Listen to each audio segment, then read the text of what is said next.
నేరుగా అసలు టాపిక్లోకి వెళ్ళిపోదాం. నందమూరి బాలకృష్ణ గారికి ముగ్గురు సంతానం, ఇద్దరు అమ్మాయిలు, ఓ కొడుకు. పెద్దమ్మాయి బ్రాహ్మణిని నారా లోకేష్కి ఇచ్చి పెళ్లి చేశారు. చిన్నమ్మాయి తేజస్విని వైజాగ్లోని గీతం యూనివర్సిటీ అధినేత అయిన శ్రీభరత్కు ఇచ్చి పెళ్లి చేశారు. బ్రాహ్మణి గారేమో అత్తయ్య భువనేశ్వరితో కలిసి వ్యాపారాలు నిర్వహిస్తూ సక్సెస్ఫుల్ బిజినెస్ ఉమెన్గా పేరు ప్రఖ్యాతులను పెంచుకుంటూ పోతున్నారు. అదే సమయంలో చిన్నమ్మాయి తేజస్విని కొన్నేళ్ల నుంచి సినీ రంగంలోకి ఎంట్రీ ఇచ్చి తండ్రి పేరు ప్రఖ్యాతులను పెంచే పనిలో పడ్డారు. ఇక అందరికంటే చిన్నవాడైన కొడుకు మోక్షజ్ఞకు ఇంకా పెళ్లి కావాల్సి ఉంది. ఈ సినీ ఇండస్ట్రీలోకి అడుగు పెట్టాల్సి ఉంది. నందమూరి బాలకృష్ణ గారి వారసుడైన మోక్షజ్ఞ పేరిట 58,63,66,146 రూపాయల చరాస్తులున్నాయి. అలాగే 11,11,99,640 రూపాయల స్థిరాస్తి కూడా మోక్షజ్ఞ పేరు మీద ఉంది. చరాస్తులు రెండు కలిపితే మోక్షజ్ఞకు మొత్తం మీద 69,74,00,000 రూపాయల వరకు ఆస్తి ఉన్నట్టు లెక్క. బాలయ్య కొడుకు పేరు మీద దాదాపుగా 70 కోట్ల రూపాయల వరకు ఆస్తి ఉంటే మరి కూతుళ్ల పేరు మీద ఎంతెంత ఆస్తి ఉంటుందో అన్నది తెలుసుకోవాలని చాలామందికి ఆసక్తిగానే ఉంటుంది. అందుకే ఈ వీడియోలో బ్రాహ్మణి గారు అలాగే తేజస్విని గారుల పేర్ల మీద ఎంతెంత ఆస్తి ఉందన్న వివరాలను చెప్పుకుందాం. అలాగే ఎవరికి ఎక్కువ ఆస్తి ఉంది అన్న వివరాలను కూడా క్లియర్గా చెప్పుకుందాం. ముందుగా చిన్న కూతురు తేజస్విని గారి గురించి చెప్పుకుందాం. తేజస్విని గారి భర్త శ్రీభరత్ విశాఖ పార్లమెంటు స్థానంలో టీడీపీ నుంచి ఎంపీ అభ్యర్థిగా పోటీ చేస్తున్నారన్న సంగతి అందరికీ తెలుసు కదా. ఏప్రిల్ 22వ తారీఖున ఆయన నామినేషన్ను దాఖలు చేశారు. ఆ సందర్భంగా ఆయన సమర్పించిన ఎన్నికల అఫిడవిట్లో తనతో పాటు తన భార్య తేజస్విని గారి పేరిట ఉన్న ఆస్తిపాస్తుల లెక్కలను కూడా బయటపెట్టారు.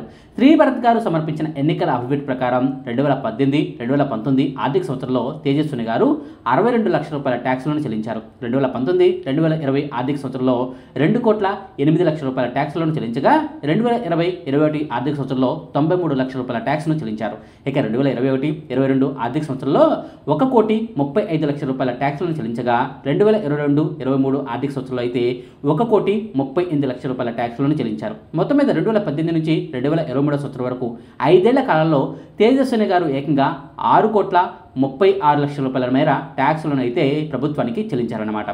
ఇక శ్రీభరత్ గారు నామినేషన్ దాఖలు చేసే సమయానికి తేజస్విని గారి చేతిలో 22,355 రూపాయల డబ్బులు ఉన్నాయి. అదే సమయంలో బంజారా హిల్స్లోని మహీంద్రా బ్యాంకులను, హైదరాబాద్లోని హెచ్డిఎఫ్సి బ్యాంకులను, విజయ బ్యాంకులను, ఎస్బీఐ బ్యాంకులను, విశాఖలోని గీతం క్యాంపస్లో ఉన్న యూనియన్ బ్యాంకులోనూ తేజస్విని గారికి బ్యాంక్ ఖాతాలు ఉన్నాయి. ఫిక్స్డ్ డిపాజిట్ ఖాతాలు కూడా ఉన్నాయి. ఇక మెడ్విన్ హాస్పిటల్స్లో తేజస్విని గారికి ₹1,18 లక్షల విలువైన షేర్లు ఉన్నాయి.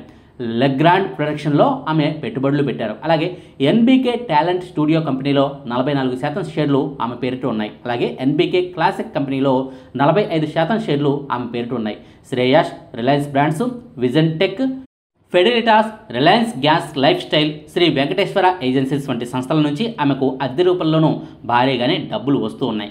అదే సమయంలో తండ్రి నందమూరి బాలకృష్ణ గారు 4,73,22,383 రూపాయలను తేజస్విని గారికి ఇచ్చారు. తల్లి వసుంధరాదేవి గారు కూడా 86,77,769 రూపాయలను డబ్బును కూతురికి పంపించారు.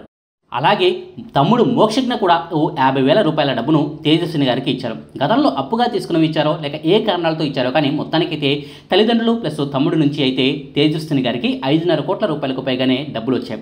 ఇన్ని కోట్ల ఆస్తులు ఉన్నా కానీ విజయవంతంగా వ్యాపారాలు నిర్వహిస్తున్నా కానీ తేజస్విని గారి పేరిట ఒక్క కారు కూడా లేకపోవడం గమనార్హం. ఇక మహిళలకు బంగారం అంటే మక్కువ ఎక్కువ అన్న సంగతి తెలిసిందే కదా.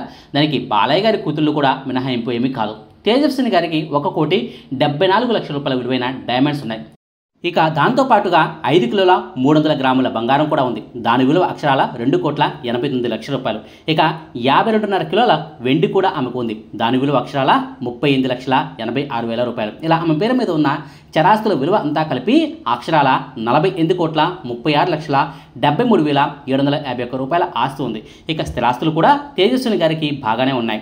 రాజధాని అమరావతిలో 2 ఖాళీ స్థలాలు ఉన్నాయి. అలాగే మాదాపూర్లోను, మల్లాపూర్లోను స్థలాలు ఉన్నాయి. ఈ స్థలాల విలువే అక్షరాల 5,50,00,000 వరకు ఉంటుంది. వీటికి తోడుగా హైదరాబాద్లోను, తమిళనాడులోను కమర్షియల్ బిల్డింగ్లు కూడా ఉన్నాయి. వాటిని వివిధ కంపెనీలకు అద్దెకి ఇస్తూ ఉంటారు. ఇలా స్థలాలు, రెసిడెన్షియల్ బిల్డింగ్లు, ఇళ్ళు, అపార్ట్మెంట్లు, ఫ్లాట్ల విలువ అంతా కలిపి తేజస్విని గారి పేరు మీద అక్షరాల 44,20,21,6 రూపాయల స్థిరాస్తి ఉన్నట్టు లెక్క. అంటే మొత్తం మీద స్థిరాస్తులు చరాస్తులు కలిపితే అక్షరాల 92,56,00,000 రూపాయల ఆస్తి తేజస్విని గారి పేరు మీద ఉన్నట్టు లెక్క. అదే సమయంలో తేజస్విని గారికి అప్పులు కూడా ఉన్నాయి. బాలకృష్ణ గారికి 2 లక్షల రూపాయల అప్పు ఉన్నట్టు ఈ అఫిడవిట్లో చూపించారు. ఇతర కంపెనీల నుంచి కూడా తీసుకున్న అప్పులను కలిపితే తేజస్విని గారికి అక్షరాల 1,52,92,684 రూపాయల అప్పులు ఉన్నట్టు లెక్క. ఇవి తేజస్విని గారి ఆస్తి పాస్తుల వివరాలు. మొత్తం మీద 92,56,00,000 రూపాయల ఆస్తి ఉంటే 1,52,00,000 రూపాయల అప్పులు తేజస్విని గారికి ఉన్నాయన్నమాట. ఇక పెద్ద కూతురు నారా లోకేష్ గారి భార్య చంద్రబాబు నాయుడు గారి కోడలు అయిన బ్రాహ్మణి గారికి ఎంత ఆస్తి ఉంది, ఎన్ని కోట్ల అప్పులు ఉన్నాయి అన్న వివరాలను కూడా చూద్దాం. నారా లోకేష్ గారు మంగళగిరి నుంచి ఎమ్మెల్యే అభ్యర్థిగా పోటీ చేస్తున్నారన్న సంగతి తెలుసు కదా. గత ఎన్నికల్లో అదే సీట్లో ఓడిపోయినప్పటికీ ఈసారి కూడా మళ్ళీ అదే మంగళగిరి నుంచి బరిలోకి దిగుతున్నారు. ఆయన గెలుస్తారా లేదా అన్న సంగతి పక్కన పెడితే ఆయన సమర్పించిన ఎన్నికల అఫిడవిట్లో భార్య బ్రాహ్మణి పేరు మీద చూపించిన ఆస్తుల లెక్కలను చూస్తే కళ్ళు బయర్లు కమ్మాల్సిందే. 2018 నుంచి 2023 సంవత్సరం వరకు మొత్తం మీద 5 ఏళ్ల కాలంలో ఏకంగా 30,95,00,000 రూపాయల ట్యాక్సులను బ్రాహ్మణి గారు ప్రభుత్వానికి చెల్లించారన్నమాట. ఇక ఆస్తుల లెక్కలను కూడా ఆమె పేరు మీద భారీగానే ఉన్నాయి. నారా లోకేష్ గారు ఎన్నికల అఫిడవిట్ను సమర్పించే నాటికి నారా బ్రాహ్మణి గారి చేతిలో 2,248 రూపాయల డబ్బులు ఉన్నాయి. ఇవి కాకుండా హైదరాబాద్లో యాక్సిస్ బ్యాంకు, కోటక్ మహీంద్రా బ్యాంకుల్లోనూ, బ్యాంక్ ఆఫ్ బరోడా బ్యాంకులోనూ భారీ మొత్తంలో డబ్బులు ఉన్నాయి. అలాగే ఫిక్స్డ్ డిపాజిట్ చేసిన ఖాతాలు కూడా ఉన్నాయి. ఇక కంపెనీలో షేర్ల విషయానికి వస్తే హెరిటేజ్ ఫుడ్స్ లిమిటెడ్లో 14,55,00,000 రూపాయల విలువైన షేర్లు ఉన్నాయి. ఇక రిలయన్స్ పవర్ లిమిటెడ్లోనూ షేర్లు ఉన్నాయి.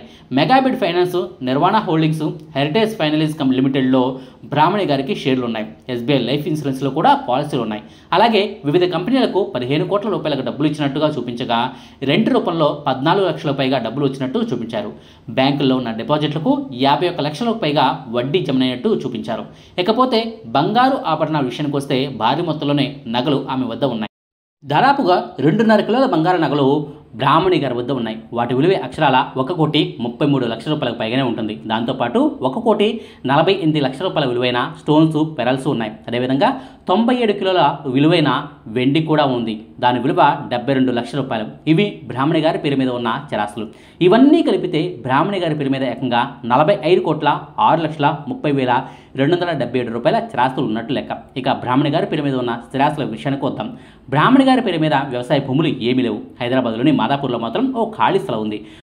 1997లో అంటే దాదాపుగా 27 ఏళ్ల క్రితం 17 లక్షల రూపాయలతో దాన్ని కొనుగోలు చేస్తే ప్రస్తుతం ఆ ల్యాండ్ విలువ అక్షరాల 4,15,00,000 రూపాయలు. బహుశా పెళ్లికి ముందు బాలయ్య గారు కొని దాన్ని బ్రాహ్మణి గారికి గిఫ్ట్గా ఇచ్చి ఉంటారు.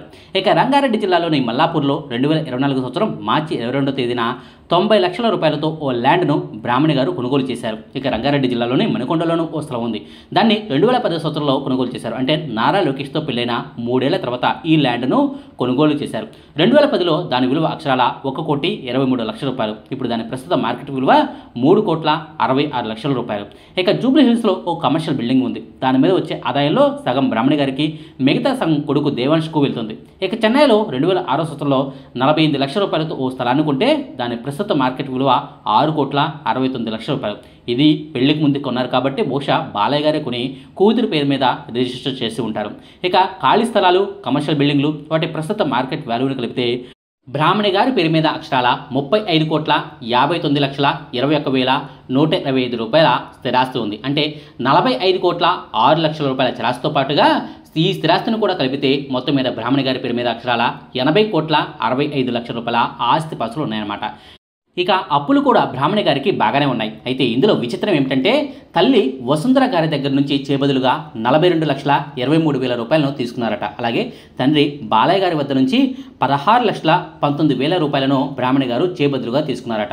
అదే సమయంలో ఇతర కంపెనీల నుంచి కూడా అడ్వాన్స్ రూపంలో తీసుకున్న అప్పులన్నీ కలిపితే అక్షరాల 14,34,37,042 రూపాయల అప్పులు బ్రాహ్మణి గారికి ఉన్నట్టు లెక్క. ఇందాక తేజస్విని గారికి 92,56,00,000 రూపాయల ఆస్తి ఉందని మనం చెప్పుకున్నాం కదా. ఇటు చూస్తే బ్రాహ్మణి గారికి ఏమో 80,65,00,000 రూపాయల ఆస్తి ఉంది. అంటే ఇద్దరిలోనూ బ్రాహ్మణి గారి కంటే తేజస్విని గారికే ఎక్కువ ఆస్తి ఉండటం గమనార్హం. వాస్తవానికి మాజీ సీఎం కోడలు కాబట్టి, నారా లోకేష్ భార్య గారు కాబట్టి, హెరిటేజ్ సంస్థల నిర్వాహకుల్లో ఒకరు కాబట్టి, వాటాలు ఉంటాయి కాబట్టి నారా బ్రాహ్మణికే ఎక్కువ ఆస్తి ఉంటుందని అంతా ఊహిస్తారు. కానీ అసలు నిజం ఏమిటంటే బ్రాహ్మణి గారి కంటే తేజస్విని గారికే ఓ 12 కోట్ల రూపాయల ఆస్తి ఎక్కువగా ఉంది. సో ఇదండి బాలయ్య గారి కూతుళ్ళైన బ్రాహ్మణి గారు అలాగే తేజస్విని గారులకు ఉన్న ఆస్తి పాస్తుల వివరాలు. మీకు ఈ వీడియో నచ్చితే లైక్ చేయండి, షేర్ చేయండి. మరిన్ని ఆసక్తికరమైన వీడియోల కోసం మా కొత్త ముచ్చట ఛానల్ను సబ్స్క్రైబ్ చేయడం మాత్రం మర్చిపోకండి. Thank you.